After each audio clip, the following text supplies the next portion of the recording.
Tair-45 plant suddenly and without any declaration of a war released a brand new lens. And I mean, not like old refurbished design which they were doing for last 15 years, but a completely new one. They haven't released any photos, there are no tests and reviews, there are no PR articles, nothing.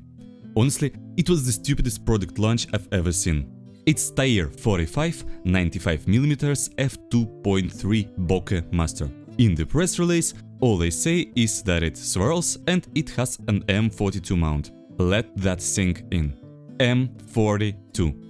Yes, we've seen some Chinese manufacturers do that with great success. It's not a bad idea per se, as I'm sure most of their target audience have M42 adapters, but overall, this release left me completely baffled.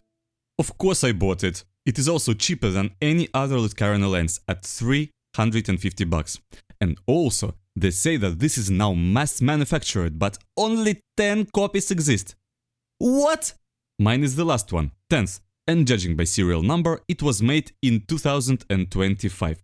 But the number on the box says that it was packed in 2023. Very interesting. Let's do an unboxing. The box sucks, manual is ugly and beaten, this is all new by the way. Lens cap is unbranded junk, but they do provide a parody of a lens hood, so Tair-45 Canon 1.0. And this is the Chinese one! They could make a lens but couldn't make a freaking lens hood! On the closer inspection, I can see some small and not so small scratches, and I'm very interested how they did appear on a new lens. Focus ring is very smooth, but not in a pleasant way, it's on the verge of being loose. I cannot really tell why, but I suspect this is because some plastic elements were incorporated in the body, which for a 2026 boutique third-party lens is absolute nonsense. Hey, it feels almost as bad as non-L Canon lenses. Tair-45 Canon 2.0, but this was a close one. Aperturing is mechanically good and not clicked, but spacing between stops are incredibly strange. Half a ring makes 1.5 stop difference from f2.3 to f4. Then it goes to 5.6, then a few millimeters turn makes you f8. Believe me, it is very difficult to operate in real life, and the distances between stops then get bigger, but remain disproportional to one another. Total insanity. It has 10 aperture blades, filter thread is, well, who cares, you'll never have this lens anyway, as I bought the last copy. The lens is quite compact and feels good in your hands, though I would have wanted a focus ring to be a bit bigger. Mount this thing on the camera, and I noticed that when I screw this on the mount, it feels very scratchy. Not really in a good way. And then I'm just like doing this with my finger. I'm thinking maybe there is some dirt in it, and yes. I think you cannot see this, but this mount is freaking dirty. Can you imagine this getting on your mirrorless sensor? This might be some aluminum dust, sawdust. It just scratches onto the mount. Like, this genuinely is not safe to use on cameras. This is horrible. Overall, sadly, build quality is very low. And it is strange, as I haven't heard any complaints about build quality in Tair-45's previous modern age designs. This one is an obvious exception. Focus rings moves badly, something in the front element is off-centered, as you can see strange silver lining in the right part of the lens but not in the left.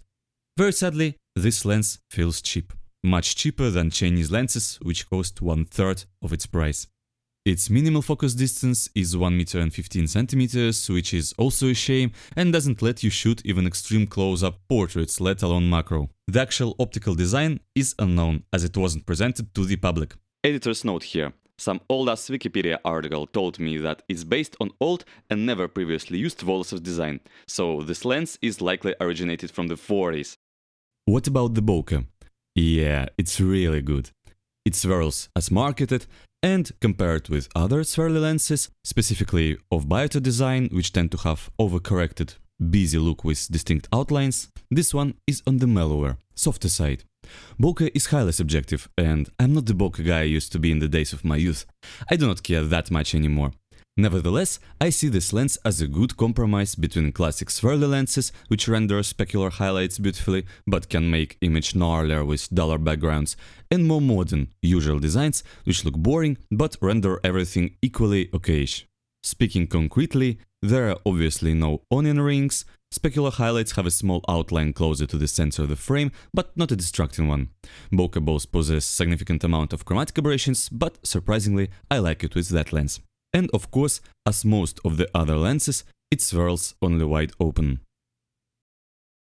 Let's start with the good. I would go as far as to say that the lens is sharp in the center wide open, and even mid-frame is very acceptable.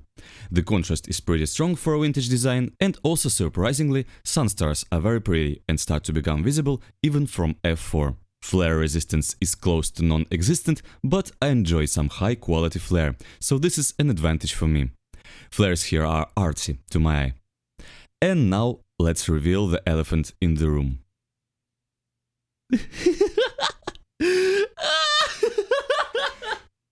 What the fuck?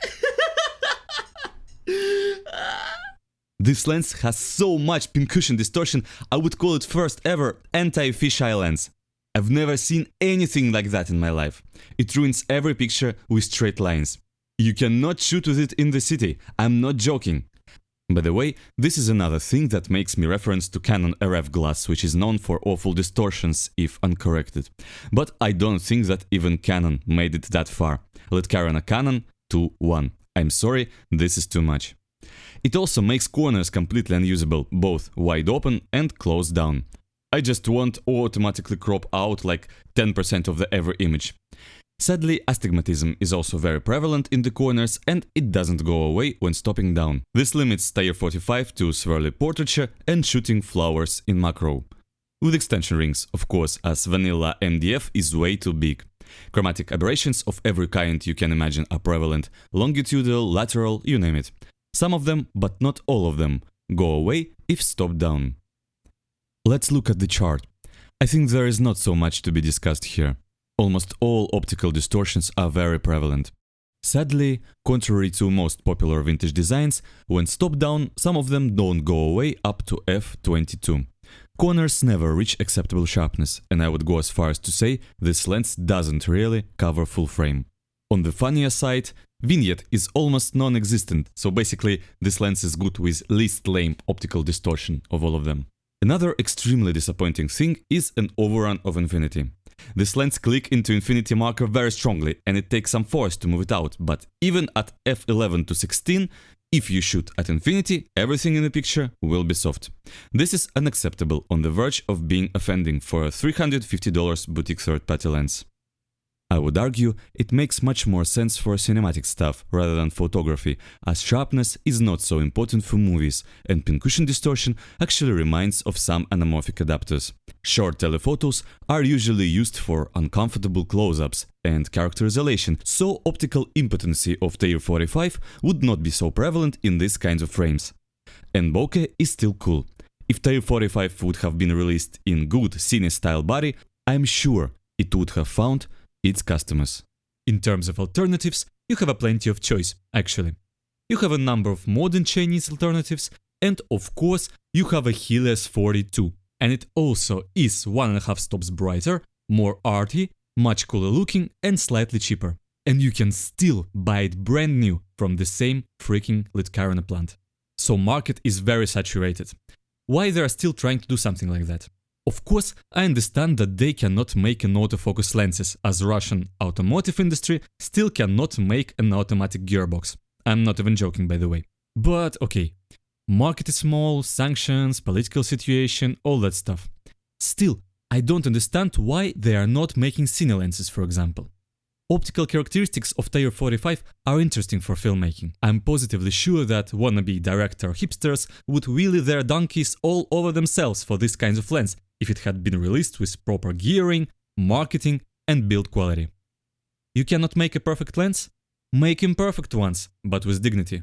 Make them anamorphic, make them flare beautifully, or at least paint them purple.